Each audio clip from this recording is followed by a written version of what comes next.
Now, every June 6th is World Pest Day, or sometimes called World Pest Awareness Day. The day was created to raise awareness of how pest management helps preserve the quality of life for you and your loved ones. The theme for this year's World Pest Day is Global Solutions, Local Impact, Mapping Success in Pest Management. Estimated 900 million insect types can be pests, which fall into 4 different categories based on body types: beetles, flies, moths, and butterflies, as well as ants, bees, and wasps. Now, the world has been trying to get rid of pests for as far back as history can trace. Cave dwellers probably swatted mosquitoes or used smoke to ward off the bloodsuckers. The goals of increasing awareness of the essential role pest management organizations play in safeguarding public health, promoting the use of professional pest management in a scientific and socially responsible manner, and highlighting the significant threats posed by small pests. World Pest Day aims to bring together pest management organizations worldwide to raise awareness about the industry's impact. And of course, we've got with us Dr. Tolu Caleb. He's the lead consultant and founder of Rotimax Pest Control Training Academy, to speak to us about this World Pest Day. So why do we need to mark this day? First of all. Thank you. Let me go back to history. Yeah. Sometimes in the year 2017 in China, the initiative of World Pest Day was came to life, and the idea behind it was to have a day set aside, like a global observance day, to increase awareness about the significance of threats that pests pose to human and the society, the environment, and also to increase awareness also about the essential of the pest control organizations in safeguarding the public health. At the same time, a day to increase more awareness about the importance of not just observing pest control services, to make sure that you contact the right trained professional pest control professionals. And from 2017 down to 2024 now, it's been every year there has been improvements in how the celebration has been going. You know, last year, just yesterday, there was a press conference in Abuja, you know, by the Econ. You know, every year there's always something important to just, the basic goal is to increase awareness about pest control, because there's low awareness in that industry. Very good. Yes. So, but why is pest control important?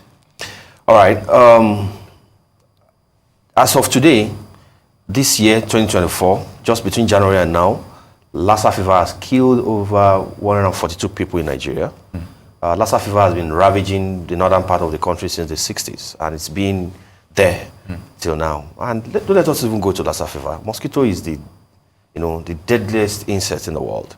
A lot of people die of malaria. You can't go to the hospital, you know, to complain of malaria except you've had mosquito bite.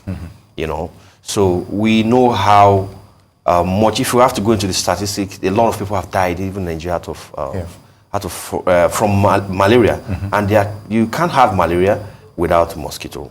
You know, so sometimes we focus so much on surface dressing, going to the hospital to go for tests, buy drugs, get injection, but we're not addressing the root cause.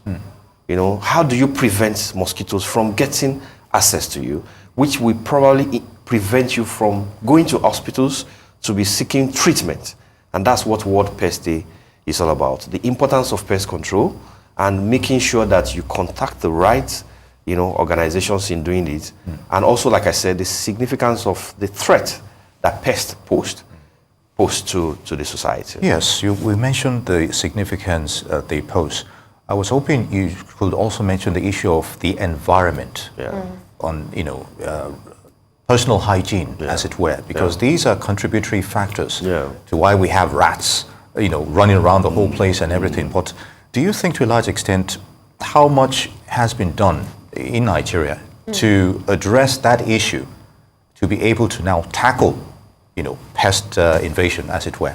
In all ramification, we can talk about the the most common one, which are rats and Rats, what have you, and all mosquitoes, the yes. drainages and sorts. Yes. You know. Stagnant water. Yes. In Nigeria, I would say because of the economic situation, quackery has made it have been frustrating government efforts in this in the industry. You know, controlling quackery.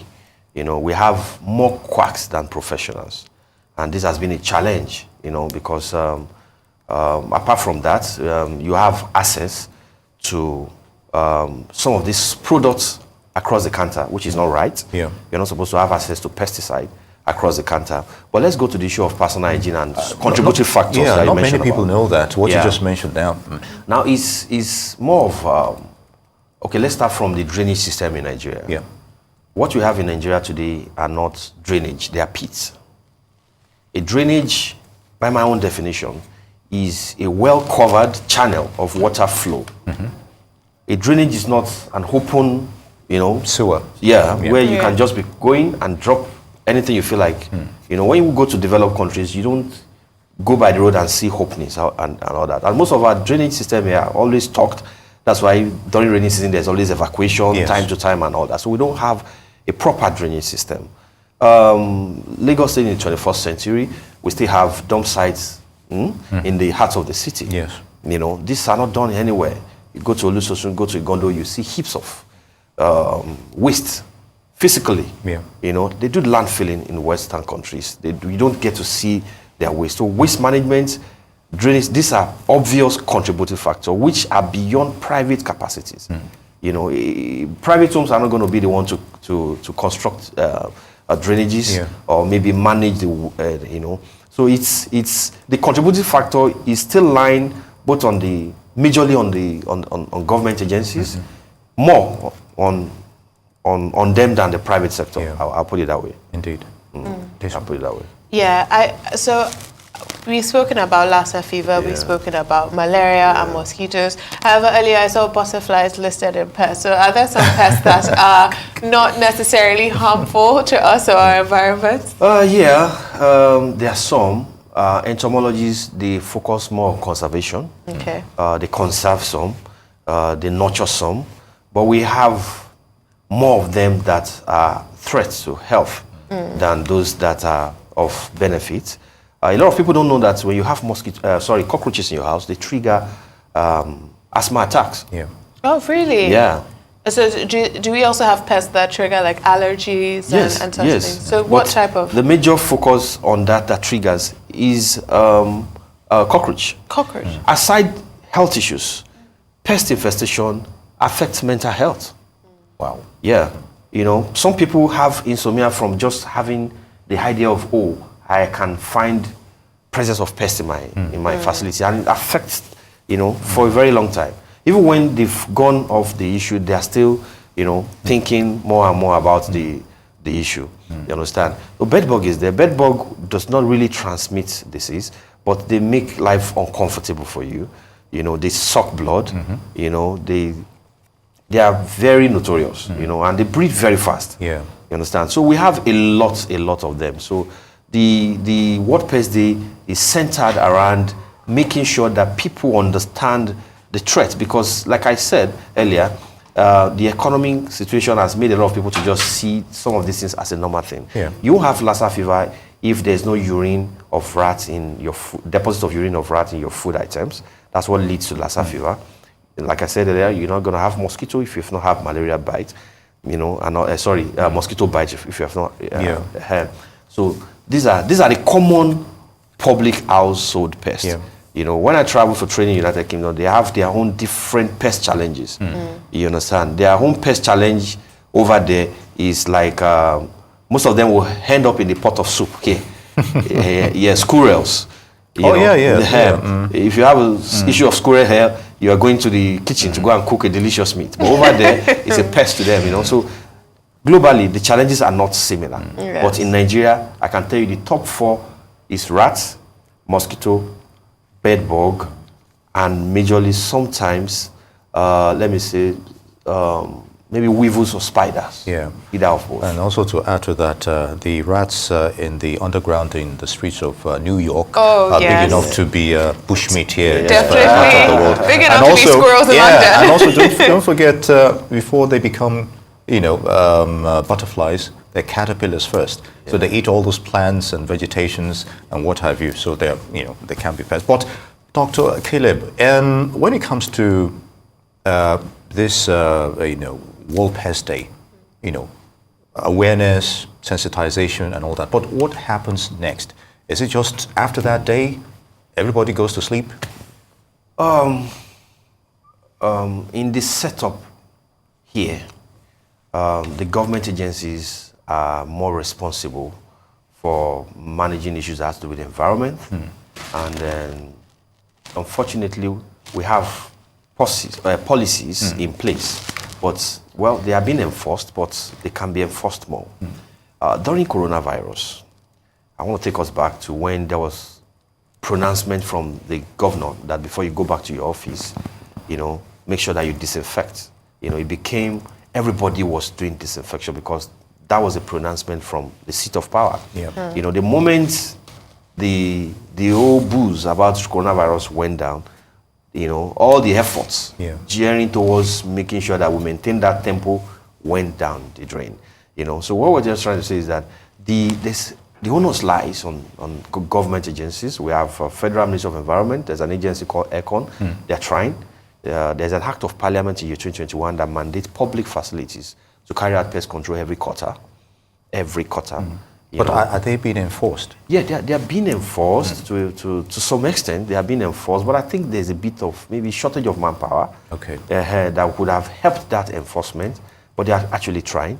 And in Lagos State, we have Lagos State Environmental Protection Agency. Sure. They are doing so much. We have Environmental Health Officers Association of Nigeria also, the environmental health officers. They also go around, do this enforcement. But from my own perspective, I think maybe the shortage of manpower is affecting their efficacy. If they have all what they need, they will definitely do better. Good. Definitely. Now, I want to ask about healthcare of our ecosystems. You spoke about caterpillars earlier. Some will say something like a mosquito has no. I don't think there's any positive you can see from a mosquito. It's not an important food source, I don't think, for any animal. But I was going to ask, are there some pets that do give us some type of balance in our ecosystems, or is it so out of control now that we just need to control them? There are some that give us some of the balance. But like I said, as a pest control professional, the entomologists, they focus a lot about, when I said conservation, we look more on the dangers. Not just, for example, sometimes in 2021, 100 students of College of Health, Science and Technology, Ijo-Ekiti, were admitted immediately after a fumigation service by a company. 100 students, that's a lot. Just because something was done wrong.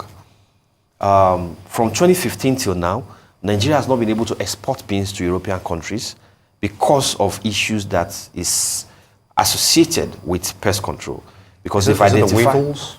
I think they call them beans weevils. Yes. So our farmers, they do what we call excessive application of pesticide. And when you export beans to these Western countries, they test what you're bringing in to check the residue limits of pesticide in the product. The moment they see this beyond the acceptable level, they ban you. And about $362 million is going down the drain just because of this every year. So it has an economic effect and also have health effect on us. But those that have, like I said, butterfly, they help the ecosystem, But here a lot of time we're so much interested in the kill, because of also low awareness. It's the awareness thing that is affecting a lot of things. If we can address the awareness issues, a lot of issues will be solved. So, what final word, because we're almost running out of time, would you have regarding, pest control and, of course, this awareness for people to also be guided by their actions towards these issues of pest, as it were? All right, for when it comes to pest control, we have two categories. We have the public and we have the private sector as well. So I'll start with the private, maybe private homes. Yes. I will start by saying that prevention is better than cure. When you go to hospital, you are going for cure. Prevention is making sure that you don't get to situations where you need cure. You know, get your house proofed very well. When you block all access, you know, to where pests can use to access your home, trust me, you're not going to have pest infestation in your homes. You know, do away with obsolete items. Do away with unused items, like maybe some of us have tires, bad tires, we're not using it. Yeah. Those are breeding grounds for mosquitoes. You know, do away with those items. Like you said earlier on, focus very well on hygiene. Then going to the public sector, which is the government agencies, we need to be more proactive. You know, there's already an act of parliament that stipulates the duration where this should be carried out by, you know, every public facilities. All right. Then we need to do more in making sure that they comply with that directive. All right. Yeah. Thank you, Doctor, for coming to talk to us about World Pest Day. Thank I'm you. sure we've definitely learned a lot. It's my pleasure. Thank you very much. All right. Thank you.